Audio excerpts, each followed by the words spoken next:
Hey, good morning, everybody. Tom, I've had to make a difficult decision. I'm a huge NFL fan, a huge sports fan, but I won't be watching the NFL this year, man.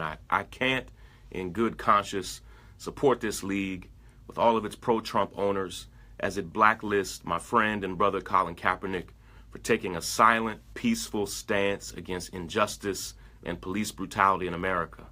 It's disgusting. It has absolutely nothing to do with football and everything to do with penalizing a brilliant young man for the principled stance he took last season. I did not want to make this decision, but seeing the Seattle Seahawks, after flying Kaepernick across the country to meet with the team, instead decide to sign Austin Davis, who I had never heard of, as their backup quarterback, was the straw that broke the camel's back for me. It's a disgrace, and I hate to say this, but on the football field, the man is a scrub. In 2012, Austin Davis wasn't even drafted. He signed a free agent deal with the Rams that year and was cut without playing a single snap. That same year, Colin Kaepernick took the 49ers to the Super Bowl, had some of his best stats of any quarterbacks in the playoffs. His 98.3 quarterback rating for that season was right behind that of Tom Brady. In 2013, the Dolphins then signed Austin Davis to the practice squad, but cut him before he played a single snap. In the opening game of that season for the 49ers, Cap threw 412 yards with 3 touchdowns, the most offensive of 49ers quarterback in over a decade. Again, Cap took his team deep into the playoffs, was only a single pass away from being back in the Super Bowl. That year, Kaepernick had 21 passing touchdowns with just 8 interceptions. Again, had a stellar 91.6 quarterback rating. People keep saying he's not a great quarterback. He is a great quarterback. The team had a 12-4 record that year, and the 49ers responded by making him one of the highest paid quarterbacks in the league. In 2014, Austin Davis finally played a little bit in the league for the Rams, but eventually became the third-string quarterback and was again cut from his third team. Last year, while Davis literally sat at home and watched football, did not play on any single team, Colin Kaepernick, playing under his third coach in 3 years, still threw 16 touchdowns with just 4 interceptions. The team struggled, but the coaches and the team management were eventually fired because of it. Under the scrutiny of the whole world, Kaepernick actually played well on the field with his best quarterback rating in years, more rushing yards per attempt than any year of his career, and his teammates eventually voted to give him the highest honor the team has for a player for his stellar performance on and off the field.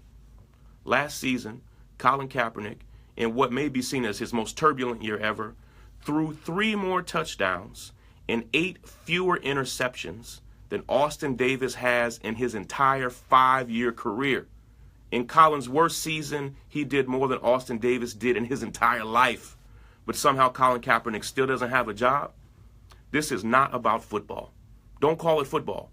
If you call the decisions by 32 teams to not sign this man a football decision, you don't know football and you probably voted for Donald Trump. 96 quarterbacks are usually signed to teams in the NFL. And that Colin Kaepernick is not one of them is disgusting. Of course, he's one of the top 96 quarterbacks in the league. His longtime rival, Richard Sherman of the Seahawks, said he believed Cap was a top 15 or 20 quarterback in the league. The man's not washed up. He's in the prime of his physical career. He has no injuries. He's brilliantly smart.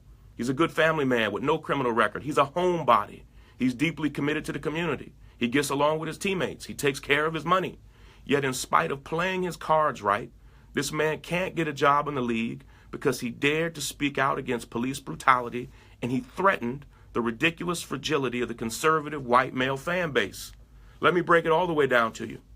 In the entire history of the NFL, 144 quarterbacks completed 200 or more passes in the season where they turned 29 years old. The next year, 143 of those 144 quarterbacks had a job. Colin Kaepernick is the only one to not be on a roster the following season. I have to be honest, though.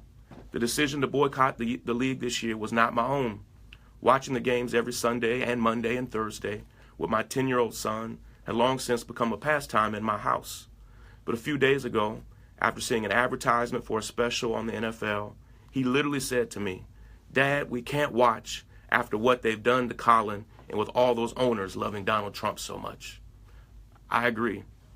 My son said it. Absolutely. So I say this, Tom. Son, I agree with you. We can't watch it. We won't watch it. The league doesn't value us. It hires hundreds of black men to play on the field until their brains and bodies are broken, but refuses to give those same men the space to be fully human and stand boldly against injustice. And I'll close with this thought. Maybe if Colin Kaepernick gets a deal, maybe I would change my mind, but the deep damage is already done. As a leader in the Black Lives Matter movement, as a voice in the resistance to Donald Trump, and as a friend of Colin Kaepernick, I cannot, in good conscience, support the NFL any longer. And if I did, I struggle to look my own son in the eyes or look at myself in the mirror afterwards. Take care, everybody.